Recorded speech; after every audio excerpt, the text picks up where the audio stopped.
Bienvenue à Izakaya de Sayaka, le bistrot japonais. Bonjour, je parlerai dans cette émission de Koshu. Pour moi, c'est le roi des sakés. Le roi qui a été humilié pendant 100 ans, détrôné par un événement inattendu. Il y a une taxe d'imposition. Je parlerai de ses caractères et aussi son histoire. On y va.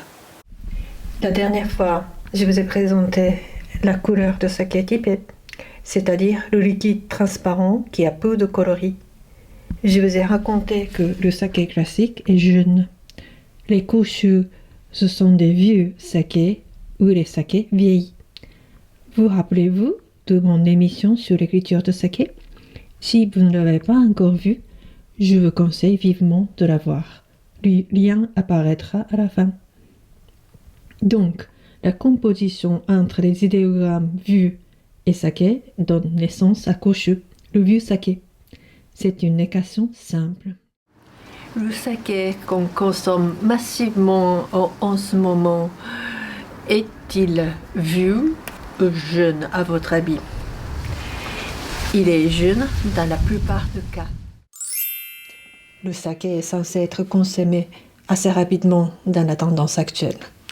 Il est conseillé de le consommer avant 1 an après la mise en bouteille. Cela me fait penser au Beaujolais nouveau. La diffusion majeure de saké jeune dans le marché est un des points différents remarquables par rapport au vin. Pour moi, déguster le vin, cela nous demande d'être patient, à part quelques exceptions comme le Beaujolais nouveau. Faire un bon vin est aussi un art de temps. La maturité contrôlée donne un aspect plus profond au vin. Je reviens aux caractéristiques du koshu. Il ressemble beaucoup plus au vin quant à l'élevage de l'alcool. Il peut être vieilli dans une barrique qu'on voit, une cuve en inox ou en bouteille. La plupart des koshu sont de couleur ambrée ou brune, mais ces vieux sakés peuvent être aussi plus pâles et délicats. Vous voyez sur la photo l'évolution des couleurs en fonction des âges de vieillissement.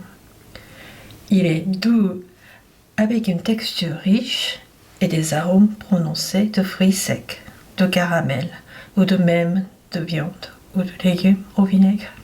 Alors que le saké non mature est souvent associé au pain, on voit le koshu à petites gorgées pour le dessert, le chocolat ou le fromage. Son goût peut ressembler au vin jaune, au geyser ou au cognac.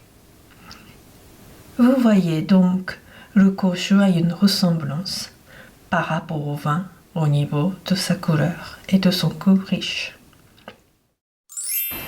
Historiquement, les Japonais n'ont-ils jamais pensé à laisser mûrir du saké? Si, le vieux saké existait il y a 700 ans selon un document de l'époque de Kamakura. Il a été très apprécié pendant la période d'Edo, entre le début du XVIIe siècle jusqu'au 1867. Le saké vieilli de 9 ans coûtait même 2, voire 3 fois plus que le saké standard à l'époque.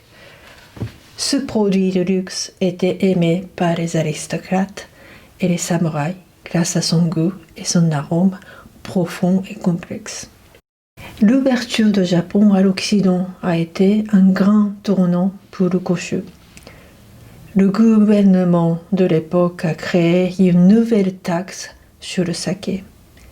Dès que la base de saké était filtrée, on l'a compté sur le cahier d'imposition.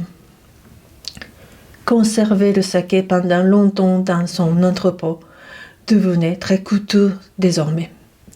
Ainsi, cette tradition a disparu de la scène. Mais dans les années 80, les Japonais ils se sont intéressés à nouveau du koshu. Donc, le roi est de retour. Jusqu'à maintenant, j'ai parlé du saké transparent. Il existe le saké dont l'apparence est trouble. On l'appelle Nigorishu.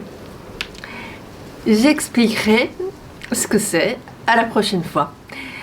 Alors, j'espère que cette émission vous a plu. Veuillez vous inscrire à ma chaîne si le contenu vous a intéressé. Donc, je vous dis à la prochaine fois. À bientôt. Ja, matane.